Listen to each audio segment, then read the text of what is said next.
Hello दोस्तों, nursing pulse channel में आपका स्वागत है। आज हम पढ़ने जा रहे हैं डेमेंशिया, जो कि हमने पहले ये ऑर्गेनिक डिसऑर्डर पढ़ रहे थे, जिसमें कि दो टाइप में डिवाइड करते हैं हम इसको, डेलिरियम और डेमेंशिया। डेलिरियम की हमने चर्चा कर ली है और अब हम देखेंगे डेमेंशिया। तो सबसे पहले डेमेंशिया का इंट्रोडक्शन देखते हैं हम। इंट्रोडक्शन इसमें देखते हैं, also known as chronic brain syndrome. इसको क्रोनिक ब्रेन सिंड्रोम भी बोल सकते हैं। सेकंड बात करें तो dementia is a irreversible organic disorder. Dementia क्या होता है कि इरिवर्सिबल ऑर्गेनिक डिसऑर्डर होता है। इसको रिवर्स नहीं किया जा सकता किसी भी तरीके से। थर्ड पॉइंट की बात करें तो हम, dementia is a common onset in old age after 65 year. ये मोस्ट कॉमनली ओल्ड एज में देखने को मिलता है और 65 ईयर एज के बाद में पेशेंट में देखने को मिलता है। अब इसकी डेफिनेशन की बात करें तो हम डेफिनेशन देखते हैं। Dementia is a permanent disorder that is the characterized by progressive impairment of memory, decrease IQ level, lack of hygiene and without disturbance of consciousness। मतलब कि बात करें तो हम, प्रोग्रेसिव इम्पेयरमेंट होती है, ये प्रोग्रेस करता ही रहता है। और मेमोरी इम्पेयरमेंट होती है, इसमें मेमोरी इम्पेयरमेंट होती रहती है। और इसमें पेशेंट का देखते हैं IQ लेवल कम हो जाता है। लैक ऑफ हाइजीन, इसमें पेशेंट अपने खुद का हाइजीनिंग भी नहीं रख पाता है। और ये लैक ऑफ IQ की बात करें तो हम, पेशेंट को सडन जो मेमोरी होती है, शॉर्ट टर्म मेमोरी होती है, वो पेशेंट की इम्पेयरमेंट रहती है, न कि लॉन्ग टर्म मेमोरी। इसमें शॉर्ट टर्म मेमोरी लॉस होती है सिर्फ, जिसको ये नॉर्मली ओल्ड एज में देखने को मिलता है। और विदाउट डिस्टरबेंस ऑफ कॉन्शियसनेस, इसमें पेशेंट कॉन्शियसनेस रहता है पर इसकी मेमोरी इम्पेयरमेंट रहती है, वो कि सडन मेमोरी। इसमें आगे हम देखते हैं इसके कॉज क्या क्या होते हैं। कॉज की बात करें तो हम, पहला है all cause of delirium. Delirium में जितने भी कॉज थे इसमें इंक्लूड करेंगे, but duration of symptoms more than 6 month. इसमें क्या कि सारे सिम्टम डेलीरियम के हम इंक्लूड करेंगे, पर इसमें देखने वाली बात है कि इसमें मोर देन 6 मंथ से ज़्यादा इसमें सिम्टम देखने को मिलते हैं। अब नेक्स्ट देखते हैं old age, so that is also known as senile dementia.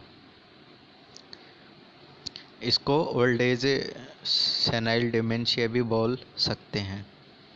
इसके बाद में देखते हैं तीसरा कारण क्या होता है, न्यूरो डीजनरेटिव डिसऑर्डर। इसमें पहला देखते हैं example, Pick disease, also known as presenile dementia, where dementia symptom is onset after 45 year as.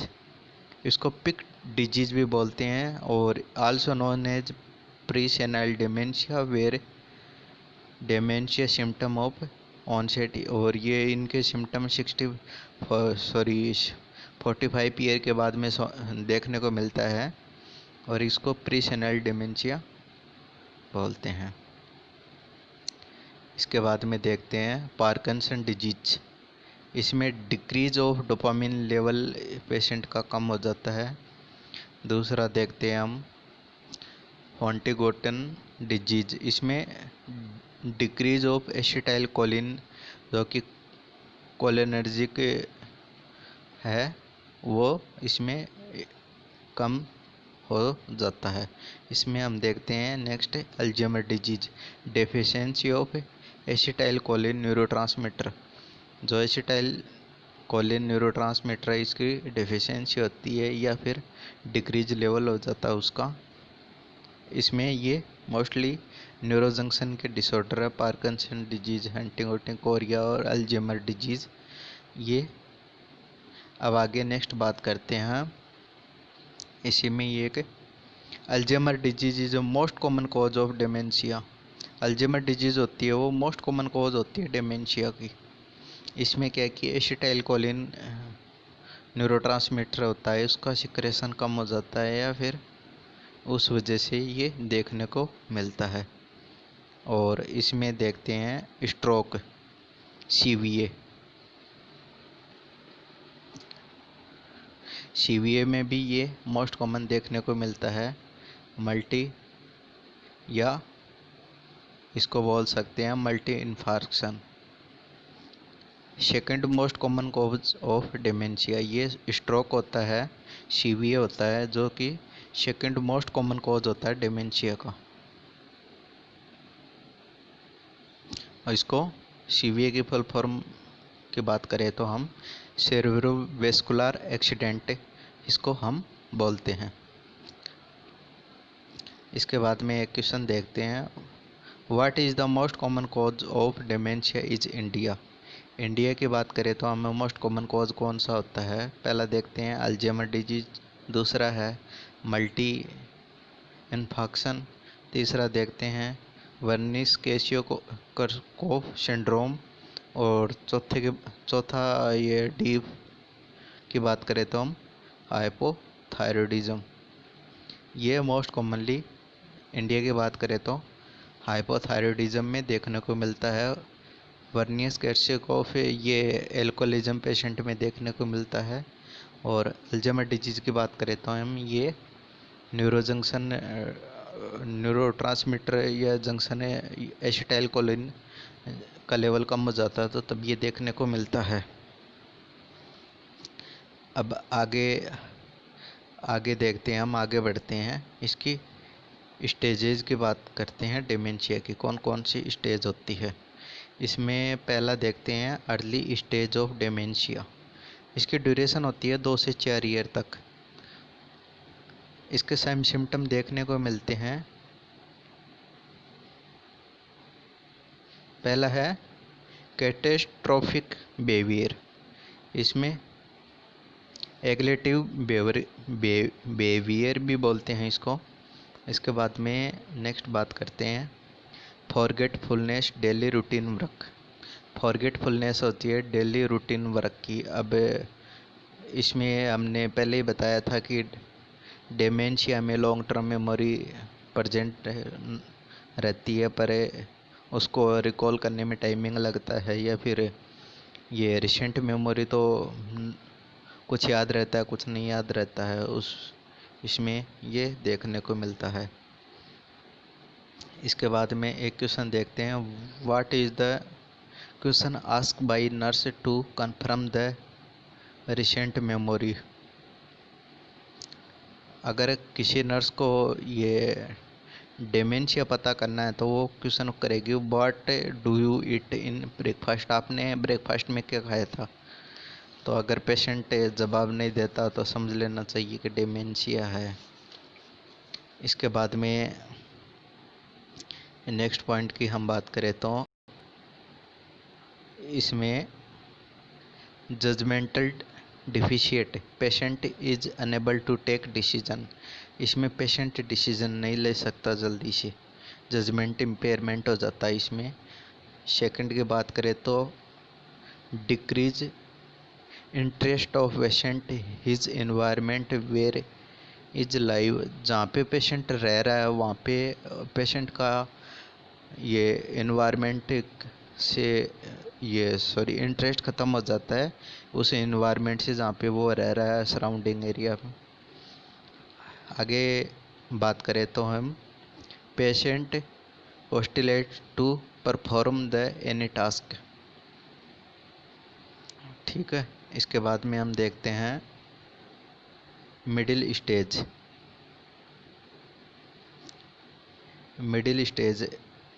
इसमें देखते हैं इसका ड्यूरेशन होता है 2 से लेकर 12 ईयर तक, ये पेशेंट में सीन होता है। इसके सेम सिम्टम की बात करें तो प्रोग्रेसिव इम्पेयरमेंट ऑफ मेमोरी, इसमें प्रोग्रेसिव इम्पेयरमेंट ऑफ मेमोरी होती है। इसमें ये मेमोरी जो होती है प्रोग्रेस करती रहती है, इम्पेयरमेंट होता रहता है, उसमें रिकवर नहीं होता है इसमें। इसके बाद नेक्स्ट देखते हैं agitation of the two give the response of question ask by health care provider. इसमें पेशेंट जब भी हम उससे बात करते हैं या डॉक्टर उनसे क्वेश्चनिंग करता है तो उसमें पेशेंट हेजिटेशन फील करता है। इसके आगे हम देखते हैं लेक ऑफ हाइजीन। इसमें पेशेंट अपनी खुद की साफ सफाई का ध्यान नहीं रखता है।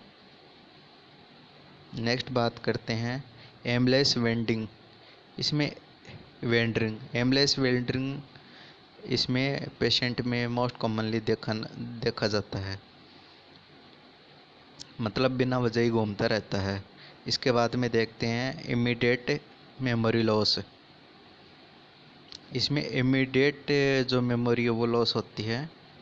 इसके बाद में देखते हैं लर्निंग इम्पेयरमेंट। इसमें लर्निंग इम्पेयरमेंट पेशेंट में देखने को मिलती है। नेक्स्ट बात करते हैं confabulation, filling of gap of memory by imagined और अनट्रू आइडियाज़। इसमें पेशेंट ऐसे फील करता है कि जैसे मेमोरी में गैप आ गया हो और बाई इमेजिनरी और अनट्रू आइडिया से उसको भर लिया हो, मतलब वो आइडिया आ रहे हैं और उसको उसमें गैप में भर दिया हो, ऐसा फील करता है पेशेंट या उसको ऐसी प्रॉब्लम होती है। इसके बाद में देखते हैं फाइनल स्टेज। तो ये फाइनल स्टेज होती है टिल डेथ है, ये जब पेशेंट मरता है तब तक ये बनी रहती है। इसमें हम क्वेश्चन की बात करते हैं what is the most common cause of death in dementia. तो इसमें डिमेंशिया की बात करते हैं तो हम मोस्ट कॉमन कॉज होता है डेथ का एस्पायरेशन होता है, पेशेंट एस्पायरेट कर जाता है जिस पे रेस्पिरेटरी प्रॉब्लम होती है और पेशेंट की डेथ हो जाती है। इसके साइन सिम्टम की भी हम बात करें तो साइन सिम्टम देखते हैं इसका। पहला है stool and urine pass in clothes. इसमें पेशेंट को कुछ भी मेमोरी इम्पेयरमेंट रहती है तो कुछ भी पता नहीं रहता है और पेशेंट कहीं भी यूरिन कर देता है और कहीं भी ये मतलब स्टूल पास आउट कर देता है। उसके बाद में देखते हैं सोशियली आइसोलेशन अपने मतलब कि पेशेंट अपने आप को सोसाइटी से अलग रखने की कोशिश करता है। और नेक्स्ट बात करते हैं हम सीवियर वेट लॉस। इसमें पेशेंट का सीवियर वेट लॉस हो जाता है। इसके बाद में देखते हैं एमेंशिया में पार्शियल और कंप्लीट लॉस ऑफ मेमोरी। इसमें पेशेंट की पार्शियली और कंप्लीट मेमोरी लॉस हो जाती है। नेक्स्ट हम देखते हैं नेक्स्ट एक क्वेश्चन देखते हैं what is the question ask by nurse for assessment of memory of client. Ask about introduction of patient. इसमें पेशेंट अगर नर्स को उसकी मेमोरी चेक करना होता है तो वो उसको क्वेश्चन करती है कि आप अपनी ये लाइफ के बारे में बताइए। Ask about introduction of patient मतलब आप अपने बारे में कुछ बताइए।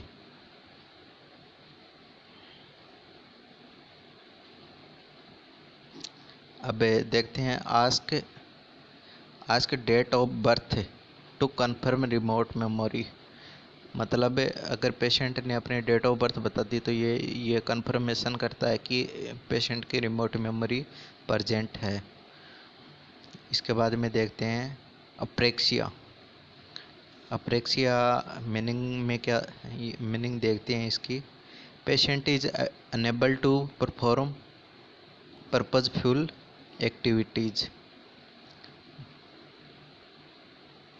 मतलब पेशेंट को किसी पर्पज़ के लिए वो एक्टिविटी करनी आती है तो वो एक्टिविटी नहीं कर सकता है, उसमें अनेबल रहता है। जैसे कि पेशेंट कॉम्बिंग विथ टूथब्रश, मतलब पेशेंट टूथब्रश के लिए या कॉम्बिंग करने के लिए उठता है तो ये नहीं कर पाता है। इसके बाद में देखते हैं agnosia. Agnosia sensory impairment where patient is unable to recognise the object, मतलब सेंसरी इम्पेयरमेंट होने की वजह से patient is unable recognise object को नहीं पहचान सकता है, तो इसको हम एग्नोसिया बोलते हैं। इसके बाद में एक टर्म देखते हैं एफेजिया। एफेजिया की बात करें तो लैंग्वेज रिलेटेड डिस्टरबेंस, इसमें पेशेंट अगर बोलने में हिचकिचा रहा है या वो सही तरीके से बोल नहीं पा रहा है तो इसको एफेजिया बोलते हैं। Where patient is unable to speak clear, इसमें पेशेंट क्लियर रूप से नहीं बोल सकता है। Unable to understand to language of others, इसमें पेशेंट दूसरों की लैंग्वेज भी अंडरस्टैंड नहीं कर सकता है। और आगे हम बात करते हैं अटेक्सिया। अटेक्सिया मीनिंग क्या होता है, in coordination movement of muscles, इसमें पेशेंट के कोऑर्डिनेट नहीं होता, मसल्स के अंदर भी इनकोऑर्डिनेट होता है। इसके बाद में देखते हैं डेजा वू। इसमें क्या होता है कि patient is familiar with unfamiliar, मतलब पेशेंट अपने फैमिली मेम्बर के साथ में ऐसा बिहेवियर करता है कि आप मेरे फैमिली मेम्बर नहीं हो, वो उनको अपना फैमिली मेम्बर मानने से इनकार कर देता है। वो कहता है कि आप मेरे फैमिली के नहीं हो, आप अननोन हो। इस सिचुएशन ऑब्जेक्ट और पर्सन, मतलब ऑब्जेक्ट और पर्सन से अननोन समझता है वो। इसके बाद में देखते हैं नेक्स्ट जामिज व्यू। इस टर्म को हम देखते हैं patient is unfamiliar unknown with familiar, मतलब पेशेंट अनजान लोगों को ऐसे समझता है जैसे कि वो मेरे फैमिली मेम्बर है और उनके साथ में व्यवहार फेमिलियर की तरह करता है। और situation a person of objective, ऐसी सिचुएशन देखने को मिलती है। इसके बाद में देखते हैं हम what of the following is four A symptom except. Four A symptom में कौन कौन से होते हैं, इसमें पहला देखते हैं एफेजिया, दूसरा देखते हैं एग्नोसिया, दूसरा एमेंशिया, चौथा है एप्रेक्सिया और पांचवा है अटेक्सिया। तो इसमें अटेक्सिया नहीं आएगा फॉर ए सिम्टम के अंदर।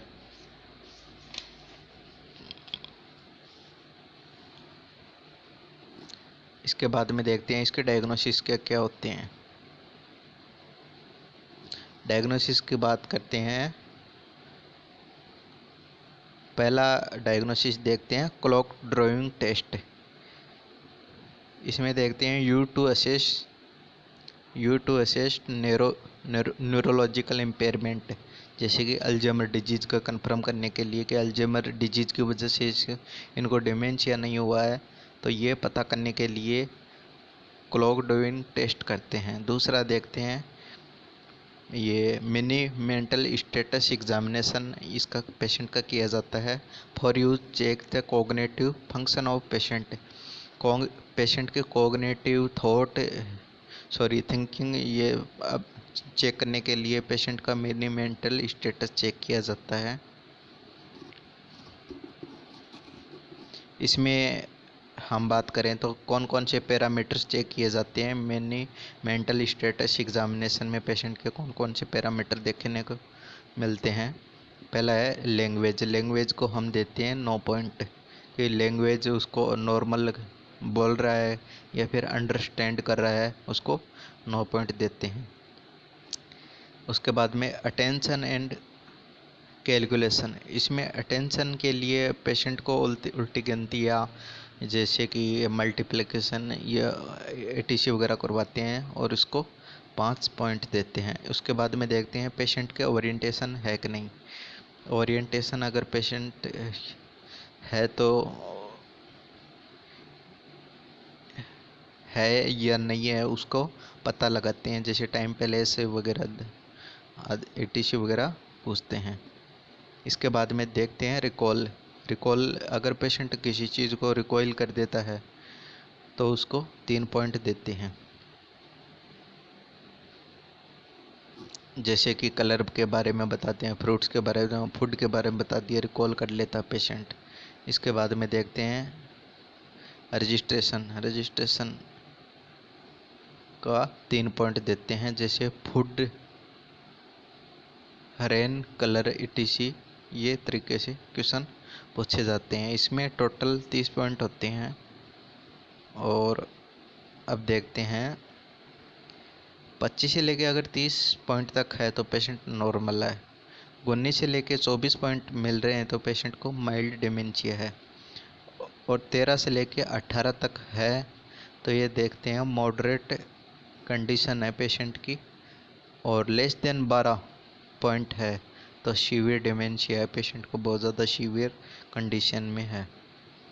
इसके बाद में देखते हैं हम एक question, what is the most simple tool are use to check the cognitive function of patient.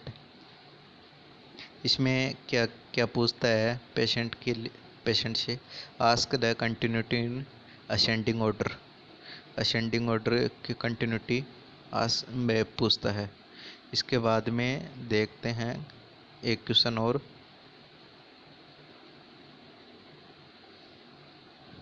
What is the following disorder observe by nurse when the patient unable to manage his bank passbook. अगर कोई patient अपनी bank passbook को manage नहीं कर सकता है, उसके बारे में उसको कुछ अवेयर नहीं रहता है, तो उसको डिमेंशिया कॉग्निटिव डिसऑर्डर है। इसके बाद में इसका मैनेजमेंट करते हैं हम।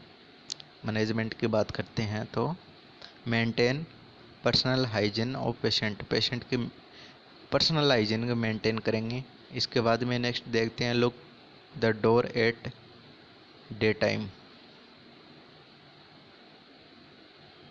इसके बाद में देखते हैं ID band should be apply to the patient due the risk of administration wandering. मतलब कि ID band should be apply, मतलब पेशेंट के हाथ पे आईडी बैंड लगा देंगे। पेशेंट के जैसे कि वो नाम, एज वगैरह जो इन्फॉर्मेशन रहती है वो लगा लेंगे, जिससे कि पेशेंट बिना बताए ये वार्ड से न जाए, इसलिए। उसके बाद में देखते हैं प्रोवाइड बैलेंस डाइट, पेशेंट को प्रोवाइड करवाते हैं। नेक्स्ट देखते हैं प्रोटेक्ट फ्रॉम इंजरी। इंजरी से पेशेंट को प्रोटेक्ट करते हैं। अगर वार्ड में किसी प्रकार के शार्प इंस्ट्रूमेंट है तो उसको वहाँ से हटाएंगे। उसके बाद में देखते हैं patient the family album for recall the memory. अगर पेशेंट को फैमिली एल्बम प्रोवाइड करवाएंगे जिससे कि वो अपनी मेमोरी दोबारा से रिकॉल याद करने में उसको हेल्प मिल सके। इसके बाद में देखते हैं change the date in calendar of the patient unit. Patient की चेंज करेंगे तो इसमें पेशेंट को अगर अवेयर होगा तो वो ऐसा नहीं करने देगा। दूसरे देखते हैं give small text to client to increase self confidence of patient. इसके बाद में देखते हैं always call the patient by his name. Patient को हमेशा उसके नाम से पुकारना चाहिए। उसके बाद में assist the patient for his daily routine activities. Patient को असिस्ट करना चाहिए उसकी डेली रिलीव एक्टिविटीज़ के अंदर। उसके बाद में नेक्स्ट देखते हैं एडमिनिस्ट्रेशन